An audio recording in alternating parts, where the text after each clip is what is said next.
Itu urusan Amir. Oh.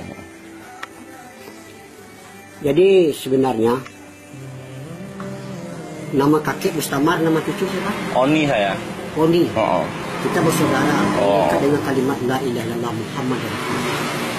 Jadi kalau kita bersaudara nih jauh saling doa mendoakan wa muslimin wa muslimat wa mu'minin. Kalau dekat kita saling mengingat. Iya, betul. Saling satu rami. Apabila satu rami umur dipanjangkan, rezeki dimudahkan, dosa diampunkan. Asbab satu rami tadi kita nggak kenal, kita kayak dikenal. Ini ulama mengatakan orang Islam satu tubuh. Sebelum kamu mencinta saudara kamu seperti mencinta diri kamu sendiri, belum kamu diakui sebagai orang beriman. Jadi tanda kita cinta kepada saudara kita, ajak mereka taat kepada Allah. Kalau mereka sudah taat kepada Allah, selesailah semua masalah. Sebab Allah kalau dengan kita taat kita sudah. Tapi kalau kita nggak mau taat kepada Allah, bertambahlah masalah. Jadi kita di dunia ini sementara, di akhirat selama-lamanya. Allah kuasa, makhluk tak kuasa. Dunia tidak ada, Allah yang ada. Dunia diadakan. Sebentar lagi dunia ini akan dihancurkan sehancur-hancurnya. Jadi jamaah-jamaah seperti kakek ini, kami nggak punya nama, cuma di nama jamaah kami banyak. Ada jamaah keliling, ada jamaah kompor, ada jamaah tablik. Semuanya itu nggak salah.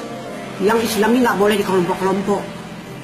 Jadi kami mengajak manusia taat kepada Allah, bukan mengajak ke organisasi, bukan mengajak kepada golongan, bukan mengajak kepada satu kelompok.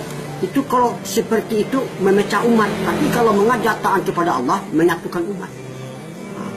Jadi kita, Nabi mencontohkan dakwah itu menyimpan umat dari lorong ke lorong, dari gang ke gang, dari rumah ke rumah, dari pintu ke pintu, menyampaikan pentingnya perkara iman kepada Allah Islam dan mengajak orang muslim masuk Islam.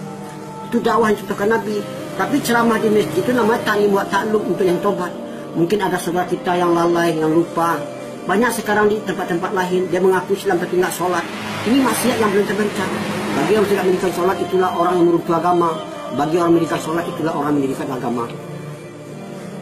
Jadi di sini orang beriman itu jelas Islam, tapi kalau orang Islam belum tahu beriman, apakah tanda-tanda orang beriman? A'udzubillahi minasyaitonirrajim. Bismillahirrahmanirrahim. Innama ya'muru masajidallah man amana billahi wal yaumil akhir.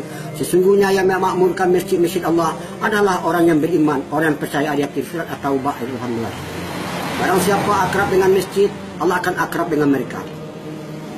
Kalau ada orang bolak-balik ke masjid, saksikan olehmu bahwa mereka itu adalah mukmin.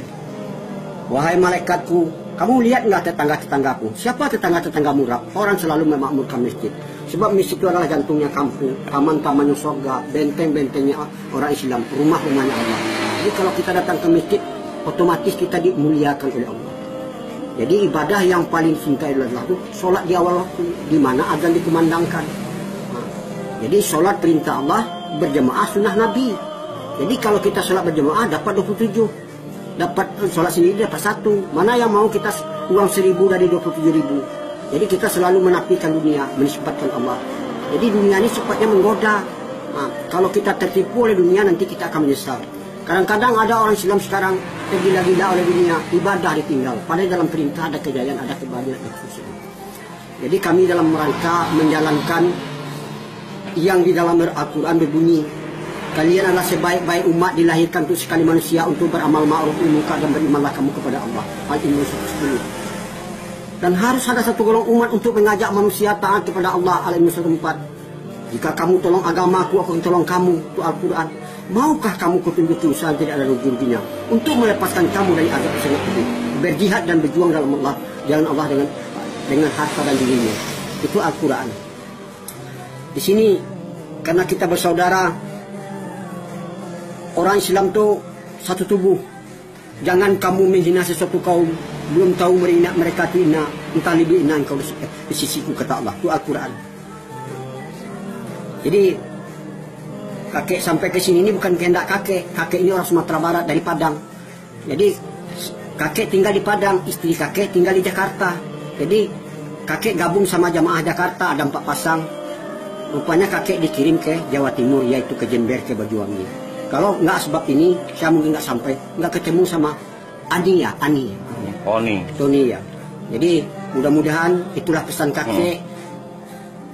Kalau kita taat kepada Allah, dunia ini akan menjadi budak kita. Taat kepada orang tua aja kita nggak ketemu sama kita, orang tuanya nangis di mana? Apalagi kita taat kepada Allah. Yang punya alam semesta ini Allah. Kakek datang ke sini bukan meminta-minta. Uang yang ditinggal dengan dibawa sudah ada. Kakek ke sini ikut latihan. Kami ke sini bukan mengajari umat, kami ke sini pergi latihan cara Nabi korban dengan harta dan diri. Jadi kalau kita korban untuk agama, timbul rasa cinta, kasih dan sayang kepada agama, timbul rasa pikir dan risau. Sekarang orang istrinya nggak tutup aurat jadi masalah sama dia, adiknya nggak sholat jadi pada mereka di satu rambut satu dosa, meninggalkan satu sholat berapa lamanya nanti akan disiksa. Jadi itulah yang saya bisa kakek sampaikan. Mudah-mudahan sekarang orang menyampaikan agama dicegah orang, tapi orang membuat kemungkinan orang tidak mau mencegah. Yang betul sekarang disalahkan itu kan. Seperti orang sekarang tutup aurat secara sempurna pakai purda, pakai cadar. Heboh orang satu kampung. Tapi kalau orang nggak tutup aurat, orang diam aja. Pada satu rambut satu dosa. Nah, jadi itulah kidana saya membawa istri saya dakwah supaya nanti dia bisa dakwah kepada anaknya, bisa dakwah kepada mantunya, bisa dakwah kepada tetangganya. Jadi kalau laki-laki ini dakwahnya terbatas, nggak boleh selain dari mukrimnya.